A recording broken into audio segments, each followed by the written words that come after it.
Hello students. तो आज हम लाए हैं क्लास 10 फिजिक्स के इलेक्ट्रिसिटी चैप्टर का 5th वीडियो। और आज की वीडियो में हम बात करने वाले हैं कॉम्बिनेशन ऑफ रजिस्टर्स के बारे में। क्या होता है सीरीज कॉम्बिनेशन और पैरेलल कॉम्बिनेशन। तो देखते हैं combination of resistors. Combination of resistors, देखो ये कॉम्बिनेशन ऑफ रजिस्टर दो तरीके से पॉसिबल है। या तो हम सीरीज कॉम्बिनेशन कर सकते हैं या पैरेलल कॉम्बिनेशन कर सकते हैं। ठीक है, अब देखो सीरीज और पैरेलल में क्या डिफरेंस है अभी समझते हैं। तो सबसे पहले देखते हैं हम series combination. Series combination of resistors, series combination of registers.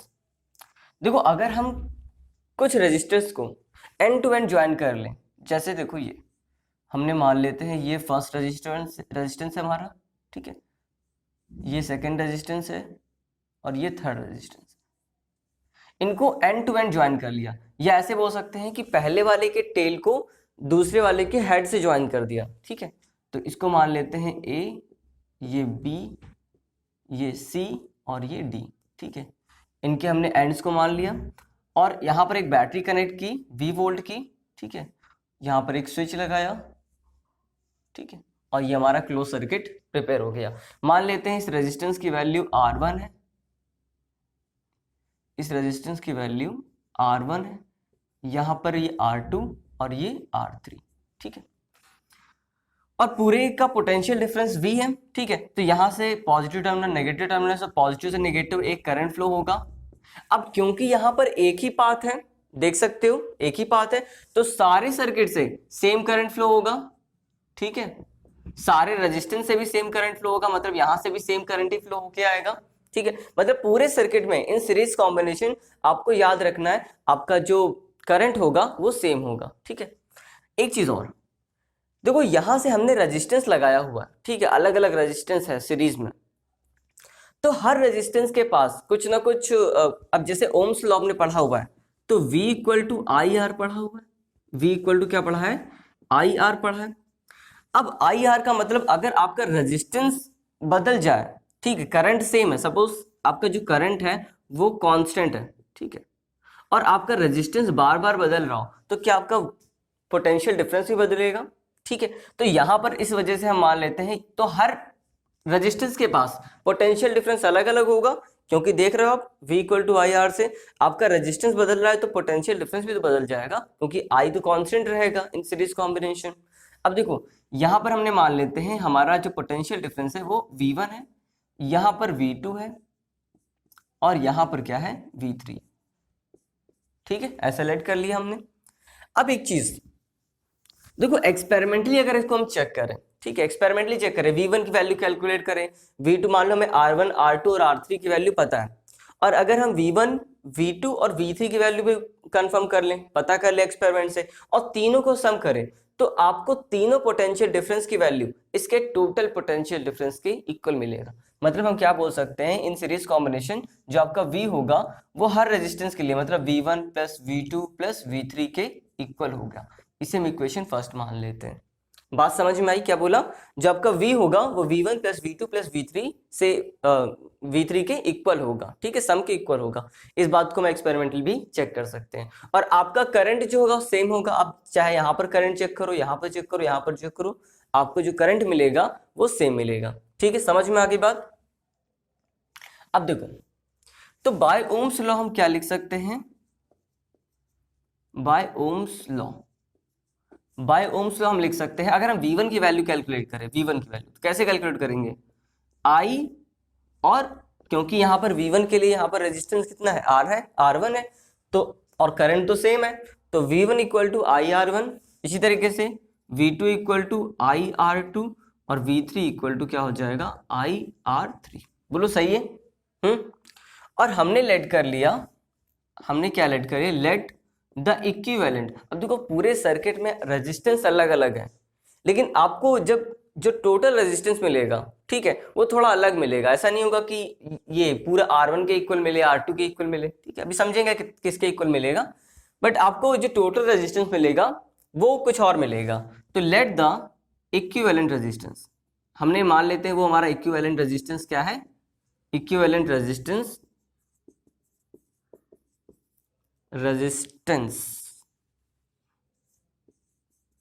let the equivalent resistance is capital R. ठीक है, हमने लेट कर लिया कि जो हमारा इक्विवेलेंट रेजिस्टेंस होगा पूरे सर्किट का उसे कैपिटल आर लेट कर लिया। तो यहां से हम बाय ओम्स लॉ फिर से लिख सकते हैं, by Ohm's law, by Ohm's law हम ओम्स लॉ से क्या लिख सकते हैं, V equal to I R लिख सकते हैं। बोलो ठीक है, लिख सकते हैं। ठीक है, अब देखो हम क्या करने वाले हैं, अब हम क्या करने वाले हैं, इसको मैं थोड़ा यहीं पर लिख लेता हूँ। ठीक है, अब हम क्या करने वाले हैं, हमने लेट कर लिया है टोटल रेजिस्टेंस जो होगा, इक्विवेलेंट रेजिस्टेंस होगा वो कैपिटल आर होगा। तो यहां से from equation first V equal to V1 plus V2 plus V3 ये रखा हुआ है हमने। अब यहाँ पे सारी वैल्यूज पुट कर लेते हैं, V1 V2 V3 यहां से, और R को हमने V को हमने क्या लेट किया हुआ है, IR। ठीक है, तो V इक्वल टू क्या हो जाएगा आपका IR, और यहाँ पे V1 IR1 plus IR2 plus IR3। ठीक है, और यहां से आप I कॉमन ले सकते हो, तो IR equal to IR1 plus R2 plus R3। ठीक है, और I से I कैंसिल हो जाएगा, तो आपको मिलेगा R equal to R1 plus R2 plus R3। इसका मतलब है आपको जो इक्विवेलेंट रेजिस्टेंस मिलेगा, आपको जो इक्विवेलेंट रेजिस्टेंस मिलेगा वो तीनों रेजिस्टेंस के, ठीक है, तीनों इंडिविजुअल रेजिस्टेंस के सम के इक्वल मिलेगा। समझ में आ गई बात। अब इसको एक बार लिख भी लेते हैं, इस बात को, इस लास्ट स्टेटमेंट को हम कैसे लिखेंगे, इसको हटा दूं पूरा। ठीक है, नोट कर लिया, इसको हटा देता हूं। अब इसको कैसे लिखेंगे,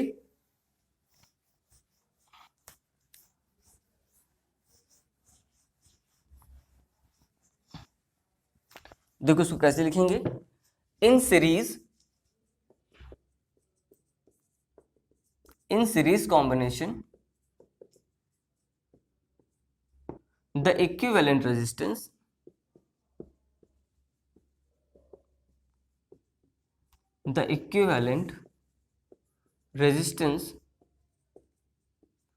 is equal to the sum of individual resistance,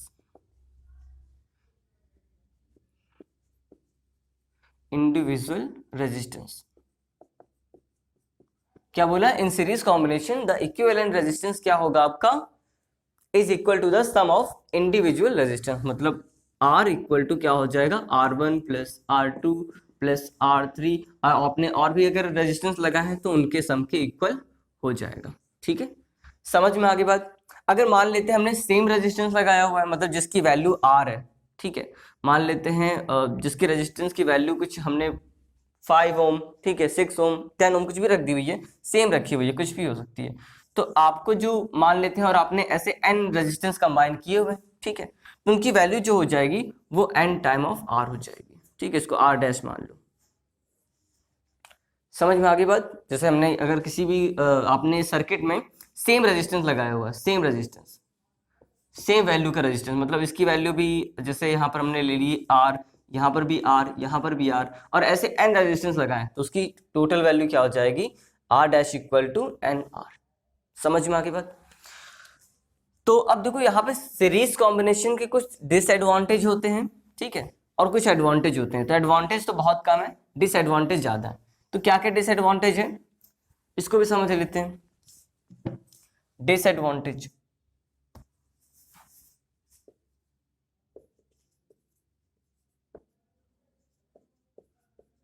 disadvantages, देखो डिसएडवांटेजेस क्या है। पहला डिसएडवांटेज, देखो आपको पता है कि जो हमारा करंट होगा, करंट क्या होता है, सेम होता है, ठीक है, करंट सेम होता है। तो आप सारी कंपोनेंट्स को, ठीक है, सर्किट के सारे कंपोनेंट्स को एक साथ नहीं कंबाइन कर सकते। मतलब आप अब अगर चाहो कि 100 वॉट का अगर मैं एक बल्ब लगा दूं और एक 1000 वॉट का हीटर लगा दूं, तो ये पॉसिबल नहीं है, ठीक है, practical it is not good. ठीक है, आप दोनों को अलग अलग करंट की रिक्वायरमेंट है, और आप दोनों को अगर एक साथ कर दोगे तो this is not a good idea. ठीक है। सेकेंड क्या है, सेकेंड हमारा क्या है, हाँ, कि आप किसी भी सीरीज कॉम्बिनेशन में, ठीक है, सीरीज कॉम्बिनेशन में आप क्या नहीं कर सकते हो, स्विच, जो आपका स्विच है वो आप डिफरेंट कंपोनेंट्स के लिए डिफरेंट अप्लाई नहीं कर सकते हो, ठीक है। अगर आप चाहो कि हमने किसी सीरीज में पंखे को भी लगाया हुआ है, उसी में हीटर को भी लगाया हुआ है, उसी में हमने बल्ब को भी लगाया हुआ है, फैन को भी लगाया हुआ है, तो हम चाहें कि सबके लिए अलग अलग स्विच हो, ऐसा नहीं है। अगर आप स्विच ऑन करोगे तो सारे एक साथ ऑपरेट होंगे, अगर ऑफ करोगे तो सारे एक साथ ऑफ हो जाएंगे, ठीक है। तो ये डिसएडवांटेज है। और क्या है, हाँ, मान लो बीच में अगर आपने बहुत सारे बल्ब को, जैसे मान लो आपने बहुत सारे बल्ब को ऐसे लगाया हुआ है, ठीक है, बहुत सारे ऐसे बल्ब को लगाया हुआ है, तो ऐसे बहुत सारे बल्ब में अगर कोई भी एक बल्ब खराब हो गया, ठीक है, इसका फिलामेंट खराब हो गया, तो आपका जो पूरा लाइट होगा वो बंद हो जाएगा, ठीक है, क्योंकि आपने सीरीज में कंबाइन हुआ है, आपका सर्किट ब्रेक हो जाएगा, और सर्किट ब्रेक हो जाएगा तो हमारा पूरा जो कंपोनेंट होगा वो वर्क करना बंद कर देगा। तो किसी एक कंपोनेंट के भी ब्रेक होने की वजह से या एक कंपोनेंट के खराब होने की वजह से आपका पूरा सर्किट क्या हो जाएगा, बंद हो जाएगा। तो और इसके अलावा क्या हो सकता है, हाँ, अब ये सारी प्रॉब्लम्स की वजह से हम इनको क्या करते हैं, इनको होम में, ठीक है, डोमेस्टिक जो हमारी वायरिंग होती है, होम वायरिंग होती है, हम सीरीज कॉम्बिनेशन से नहीं करते, ठीक है। समझ में आगे बात। तो ये कुछ डिसएडवांटेजेस थे, आपको डिस्क्रिप्शन में रिटन फॉर्म में मिल जाएंगे। अब देखते हैं पैरेलल कॉम्बिनेशन ऑफ रेजिस्टेंस के बारे में, इसको हटा दें, सीरीज कॉम्बिनेशन हो गया, समझ में आ गया। अब देखते हैं पैरेलल कॉम्बिनेशन क्या होता है। पैरेलल कॉम्बिनेशन ऑफ रेजिस्टेंस, इसको भी हटा देते हैं, थोड़ा स्पेस मिल जाएगा, इसको भी हटा देते हैं। Parallel combination of resistance, parallel combination of resistance,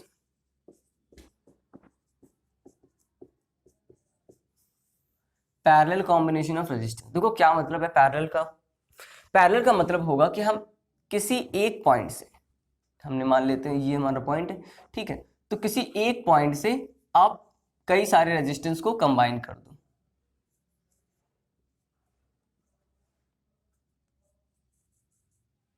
ठीक है। हमने ये 3 रेजिस्टेंस को एक साथ कंबाइन किया हुआ है ऐसे,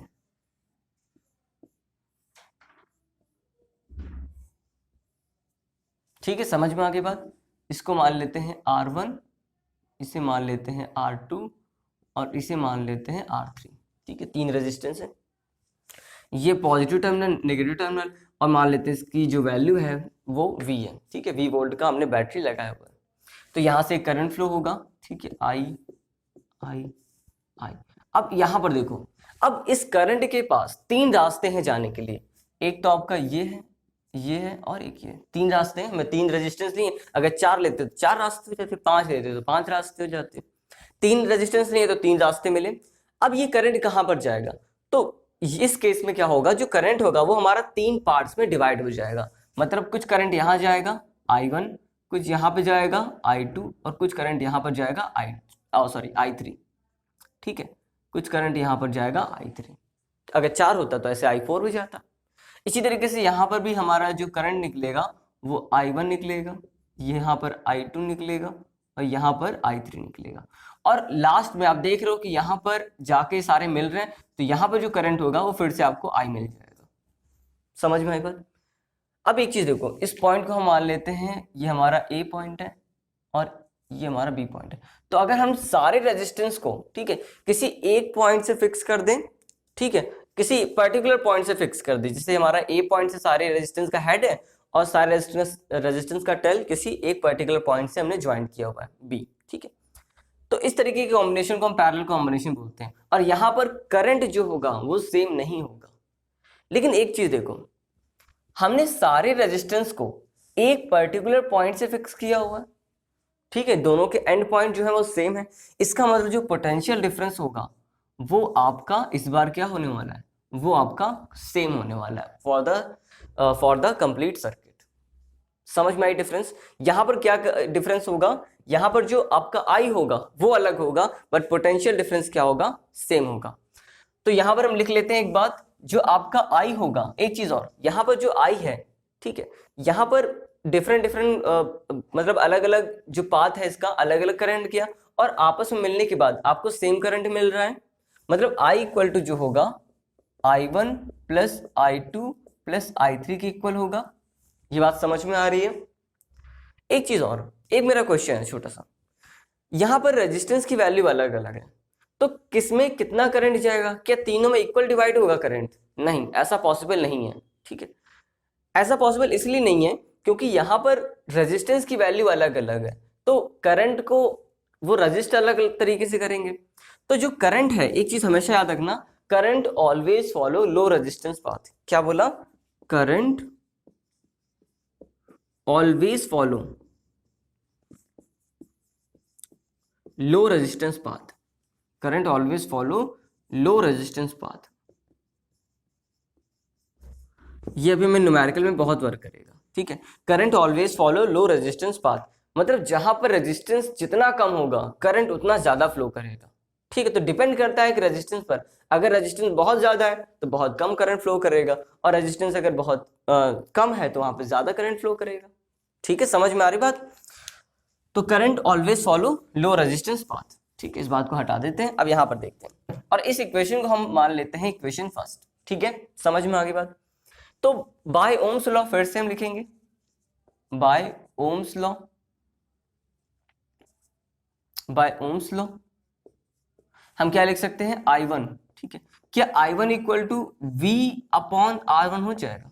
बोलो, क्योंकि आपका पोटेंशियल डिफरेंस तो सेम है ना सबके लिए, और R1 अलग है, तो कितना करंट फ्लो करेगा ये डिपेंड करता है रेजिस्टेंस पर, तो V अपॉन R1। इस तरीके से अगर हम I2 कैलकुलेट करें तो आपका हो जाएगा V अपॉन R2, और I3 अगर कैलकुलेट करें तो V अपॉन R3।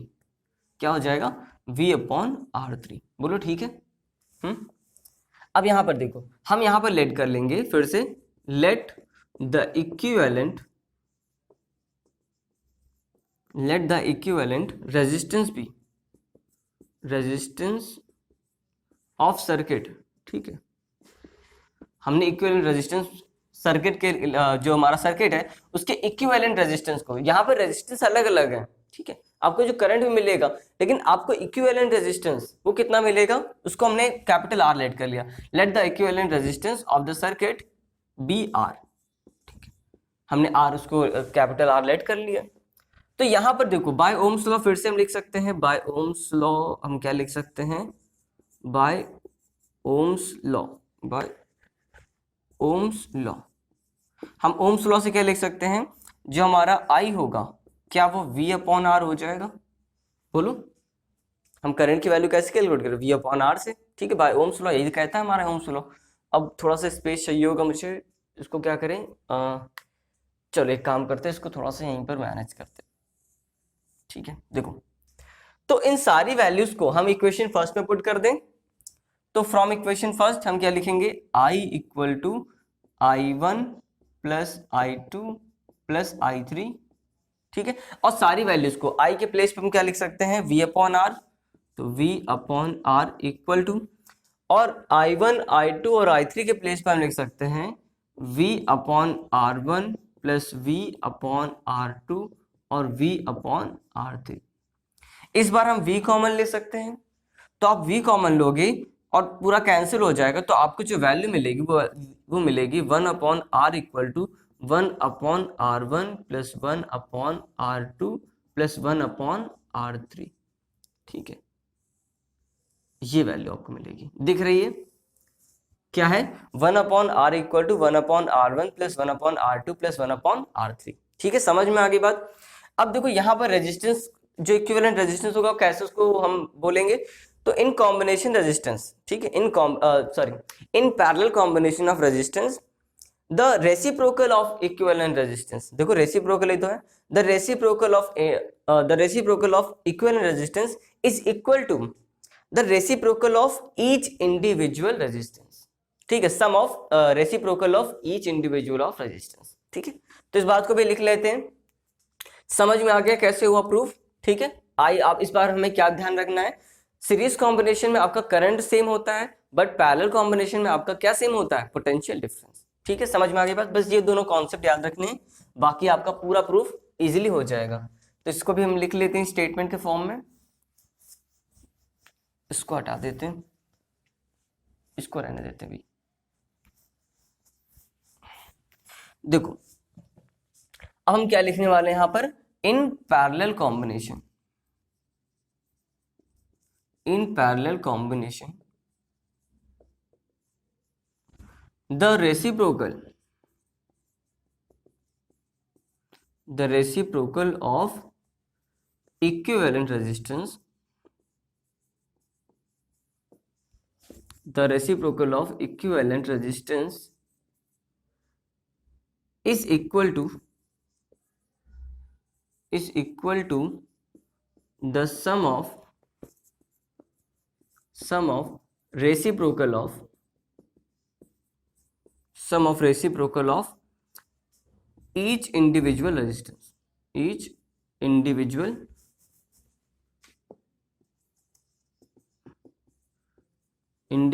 resistance।